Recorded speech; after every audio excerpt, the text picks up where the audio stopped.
Shonda Rhimes is opening up about one of the toughest choices of her career, missing Sandra Oh's final day on Grey's Anatomy. In a recent interview with Robin Roberts at New York's 92 New York, the legendary creator revealed that she couldn't attend Oh's last scenes as Dr. Christina Young because she was at her daughter's science fair. Rhimes, who's now the CEO of Shondaland and the creative force behind hits like Scandal, Bridgerton, and Inventing Anna, got candid about the constant struggle of balancing career success with motherhood. "You can have it all, but not all at once," she said, admitting that missing that emotional day on set was a heartbreaking but necessary decision. Despite her absence, Rhimes emphasized that she and Oh built a deep, creative sisterhood over a decade of collaboration. Meanwhile, Grey's Anatomy continues to make history. Season 22's second episode, We Built This City, marked the show's 450th episode, a milestone few modern TV dramas ever reach. The episode focuses on healing, both emotional and physical, after last season's deadly explosion. Fans saw key moments for Link, Jules, and Amelia, with Katerina Scorsone's character taking a sabbatical following immense grief. At a celebration for the 450th episode, Rhimes reflected on the show's incredible legacy, calling it a rare miracle in today's TV world. Chandra Wilson, who's been Dr. Miranda Bailey since day one, joked about the staggering number of surgeries and takes over 20 years of filming. With new interns, returning favorites, and timeless storytelling, Grey's Anatomy shows no signs of slowing down. As Rhimes put it, there are always more stories to tell. Clapperboard for more Grey Sloan drama and behind-the-scenes updates. Don't forget to like, subscribe, and hit the notification bell. Hey lovely viewers, welcome to our channel Grey's Anatomy Official. Shonda Rhimes reveals why she missed Sandra Oh's last day on Grey's Anatomy. The Grey's Anatomy creator got real about why she missed Sandra Oh's final scenes as Dr. Christina Young. Shonda Rhimes has been outspoken about her love for Sandra Oh's Grey's Anatomy character, Dr. Christina Young, and she recently revealed why she wasn't able to be on set for the actor's last day of the medical drama. Rhimes, 55, has built a media empire as the founder and CEO of Shondaland, where she has helmed hit shows such as Scandal, Inventing Anna, Bridgerton, and more. While many people credit her for bringing the beloved shows and characters to life, Rhimes recently admitted she's found it hard to balance all of her professional responsibilities with motherhood. In a recent interview with Robin Roberts at the 92 New York in New York City, Rhimes agreed with the interviewer that when you're succeeding at work, then you're failing at home, and vice versa. The reality of this is you can have it all, but you can't have it all at once, she said before sharing an example from over 1 decade ago. "I missed Sandra Oh's last night performing ever on Grey's Anatomy, filming her last scenes." Oh, 54, starred as Dr. Christina Young for the first 10 seasons of the show, leaving in 2014. While many of the stars have returned to reprise their roles in more recent seasons, Oh has notably stayed away from the series.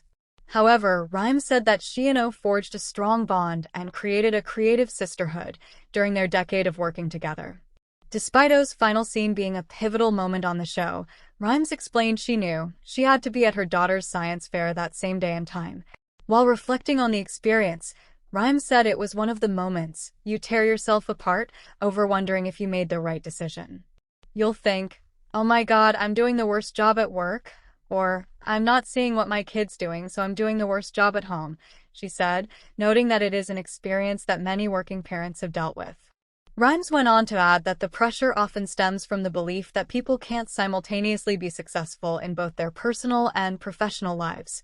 After Rhimes missed Oh's last day of filming, she said that she's learned how to confront those emotions by openly speaking about the struggles. Parade Daily Clapperboard. Sign up for Parade's daily newsletter to get the latest pop culture news and celebrity interviews delivered right to your inbox. Clapperboard. "When I decided to say, if I'm succeeding at one, I'm failing at the other, somehow that put a balance to it," she said. "Like, it is okay to drop the ball every once in a while, because you have to pick up the ball a lot harder here. It made me feel better about it as opposed to trying to pretend it wasn't what it felt like."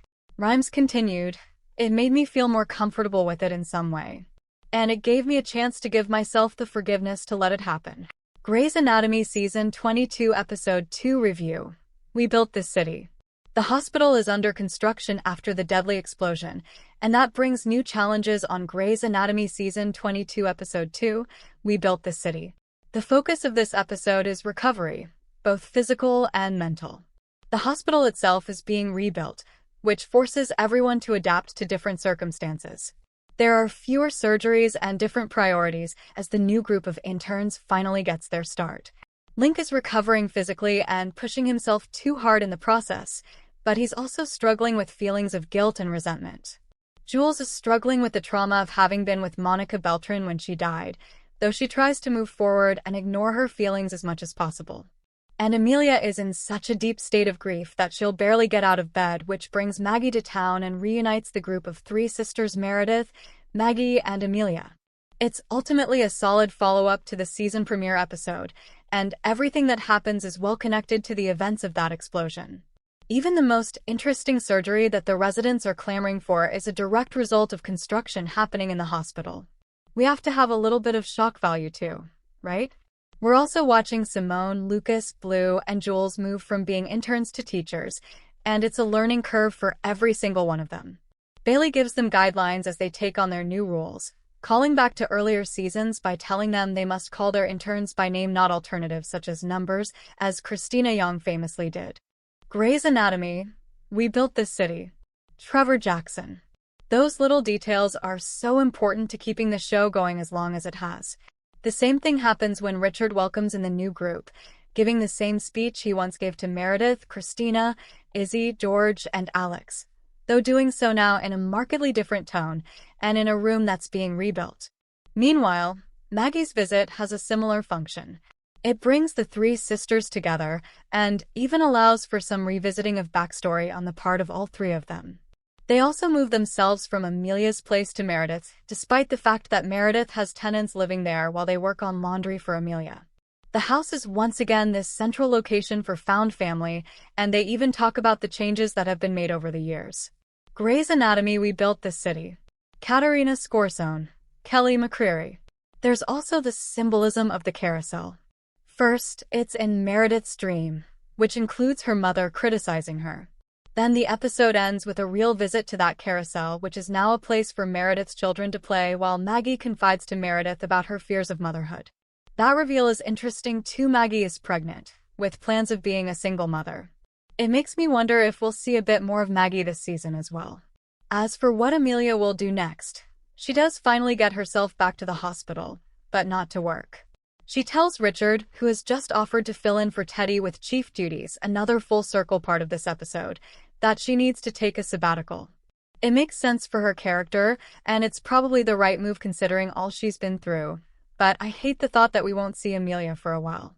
Deadline reports that Katerina Scorsone will be on a hiatus from the show for 8 episodes and won't return until 2026.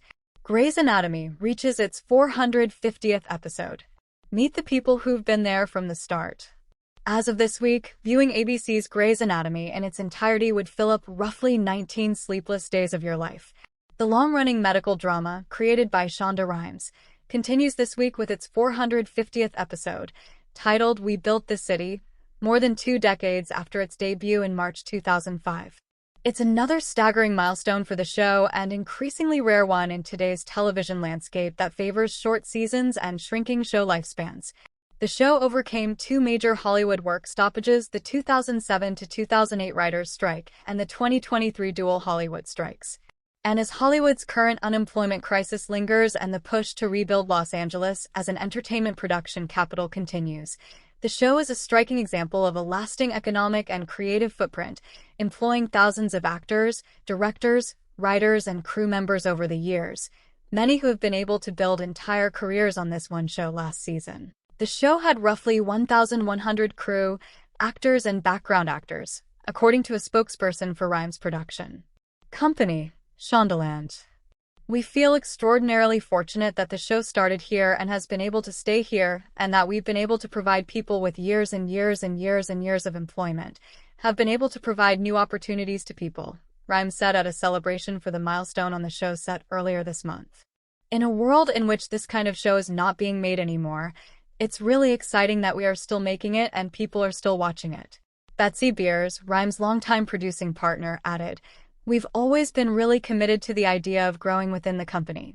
We love to breed talent. You're watching people learn and grow, while allowing them the opportunity to root themselves in one place. Meg Marinis, the show's current showrunner, for example, was hired right out of college as a writer's production assistant as the drama was heading into its third season. She worked her way up and was tapped to oversee the show ahead of its 20th season in 2024. Celebrating the show's run at this stage can be a mind-bending numbers game. About 900 gallons of fake blood have been used over the show's run. The constantly renamed hospital has seen 733 ER patients, and, taking last season's premiere into account, 9 doctors have died. But could it hit the 500th episode milestone? "I think we stopped guessing," said Rhimes, feet away from a massive 450 cake, presented atop a hospital bed festooned with a bed sheet made of fondant, featuring an outline of Seattle's skyline in a heartbeat waveform. "When we hit 200, I was like, holy crap. I don't think we're counting anymore. There's always going to be stories to tell. We're constantly getting a new generation to stream. I think we just feel excited that we get to do our jobs, that this job is still happening." To commemorate the milestone, The Times spoke with some of the show's longest-serving team members in front of and behind the camera: actor and director Shonda Wilson, executive producer Linda Klein, and construction team member Antonio Pinto, who are each crucial to bringing the show to life.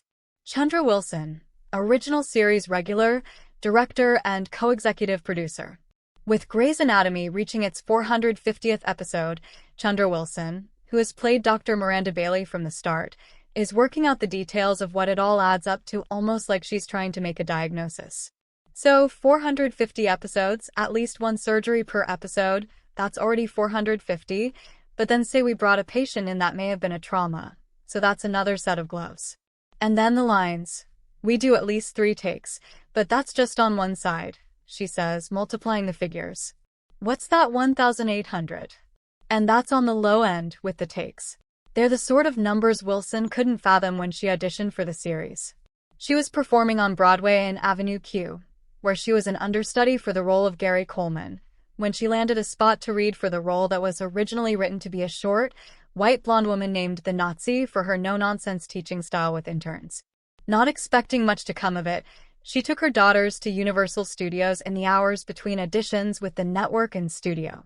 Even when she landed the role, Wilson wasn't taking any chances in the early days of the medical drama. As she was building her presence on screen as Bailey, Wilson was still a cautious working actor bracing for the worst. Thanks for watching this video. Please hit the subscribe button and give this video a thumbs up.